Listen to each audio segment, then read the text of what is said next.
the Saturday of an oval test, and the ground transforms into a sea of blue.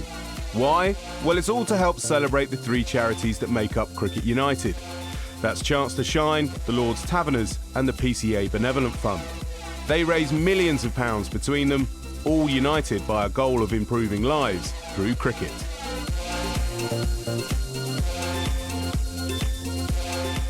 An inner-city London school on a quiet May afternoon, and an Ashes summer to remember. The connection? Well, 10 years ago at Bethnal Green Academy, some of England's soon-to-be Ashes heroes helped launch an initiative to get pupils in primary schools playing cricket.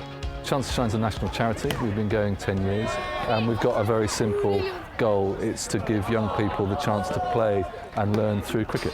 As well as celebrating the fact that we've been working at this for 10 years, we're celebrating some amazing statistics that Chance to Shine has delivered. So we've reached over 2 million children now. We've been in more than 11,000 schools, and I suppose we're really sort of celebrating the impact that the organisation has had on young people all around the country. Moeen Ali is one of the England players who's helped the scheme thrive, and he's well aware of the importance of attracting young people to the game. Chance to Shine is so important, you know. It's a project that can change lives, and it does change lives, as we've seen over the 10 years. You know, so many people have come into cricket and enjoy it, and it's not just the cricket that's so important, it's the life skills it teaches you, confidence. It gives you a lot. It gives them another prospect in life. And that's exactly what happened to Soiful Rahman. He was one of the youngsters at the launch in 2005, and a decade later, he's found a career in cricket. When I was 16, I did qualification level 1, 17, did level 2, and then got involved with coaching, did a lot of community coaches, and then slowly, I did part-time with Middlesex, and last 3 years, I'm with full-time with Middlesex. And the charity is growing every year. A few weeks after celebrating their 10th birthday, Chance to Shine once again joined forces with MCC to put on a day to remember for 650 lucky schoolchildren. Hello, I'm David Gower, and welcome to the Spirit of Cricket Day here at Lord's. That was a heck of a shot. Start the car! Where's my cup of tea? Here it is. Thank you. For me, it's one of the very best days of the year. We host test matches here, one-day internationals, but today we've got 650 state school young people, aged 10 and 11, just having a terrific time at Lord's, and we're giving them the chance to play on the main ground, a great opportunity to introduce cricket to these young people. And that's all we're trying to do, is give them a chance to feel this special game, and then if they take to it, fantastic. If they don't, so be it. But what bothered us when we started Chance to Shine was that so many schools and young people weren't playing the game, and now more are. One of Chance to Shine's biggest achievements has been getting over 1 million girls playing cricket, with some help down the years from the England women's team. So we're here as Chance to Shine coaching ambassadors, and every week we get to go into schools everywhere around the country and coach kids and give them a bit of an opportunity to play the sport that we love, we've grown up loving. Off stump. Yes, well bowled. Yes, get ready, catch. Ooh.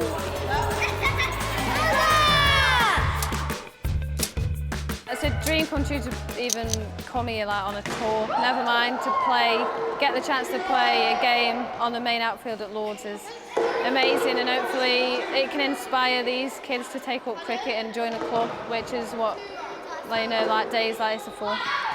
So 2015 offers a chance to celebrate, but what's the next big target for the initiative? £24 million, another 11,500 schools, so we're 2/3 of the way to all the schools in Britain, and all of that done by 2020. By then, we may see a future England star attracted to the game by Chance to Shine. And who knows, maybe a budding presenter too. This is easy.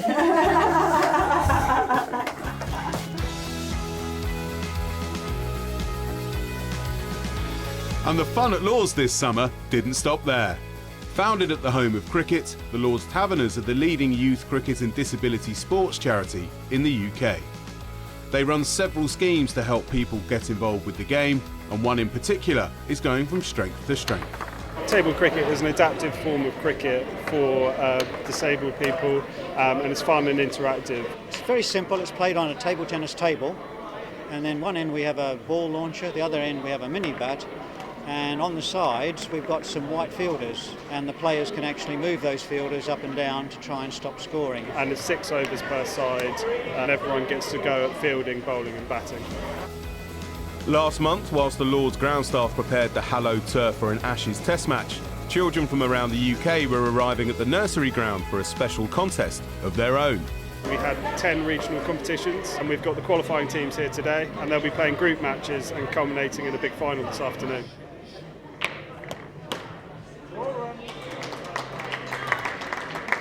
This is what we're all about with the Taverners, and to me this is the best day of the year, really. So I've been talking to some of the children. They love being with each other. They're buzzing with it all. After a victorious campaign in the Bristol Heats, South Gloucestershire were in high spirits on their big day and began strongly. It's going really well. My team, we've been quite confident at times. We've won 2 games, and in our third one we were playing against one of the toughest teams, so it was a tough round for us, that. I think our best ever finish so far is 4th, so to be able to match that or to improve on that would be really good. Whilst the tournament was very competitive, the wider benefits of table cricket are of equal importance. They take a lot away from it, just speaking to the school teachers, things like concentration and engaging and interacting with other students, and leadership skills as well. I can't do football, I can't do cricket, rugby, anything like that. So this is one of the only sports that I can do. To me, table cricket, it means a lot. You know, I was very ill when I was younger, so it took that away for like one day. Victoria School from Poole were eventually crowned national champions, but that didn't dampen the mood of the South Gloucestershire side, who finished in 4th. Yeah, I feel quite honoured to be in the area that famous cricketers have been in. As soon as I saw that commentator box, I just thought this is going to be a brilliant day. It's not often in life you get a chance to create something like this that spreads so much happiness, and that's what it's all about, really. But of course we must thank the Taverners. They've put a lot of money and fundraised money for it, and they've made it possible to make it a premier event. I think their aim is to get kids with learning difficulties out and active, and making them see that is not just all doom and gloom. There can be some happy sides to it as well. Lord Taverners' aim is to get more people participating in table cricket, more people having fun. What we're trying to do now is build up a greater network of schools, but also not only schools. We would like to see table cricket happening in youth clubs and community projects as well. Cricket United isn't just about attracting new people to the game. The PCA Benevolent Fund is there to look after all professional players, past and present. Originally, the Benevolent Fund was set up to help provide financial assistance, whether that's because of medical conditions or simple hardship, for ex-players. In recent years, we've expanded its sphere of responsibility, and so it now does quite a lot of work with current players as well. In 1998, Jamie Hood was a promising young cricketer on the verge of breaking into the Yorkshire first team, before a car accident in South Africa changed his life forever. The whiplash broke my neck and left me paralysed from the neck down. It's had a big impact on my life, as far as I can't do the things that I used to do. As in physically playing cricket. With his playing career over, the PCA helped Jamie by funding vital physio equipment and a voice-activated computer. Mouse 5, mouse click. PCA provided me with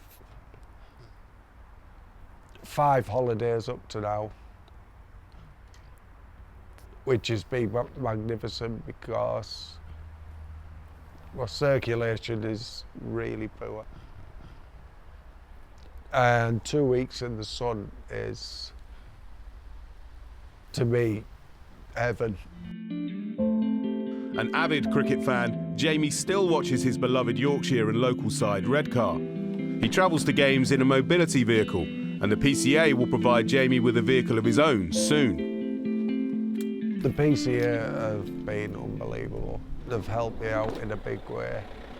I've just got on making the most of what I've got and living life to the full, and half of it has been down to the PCA. The Benevolent Fund looks after current players too.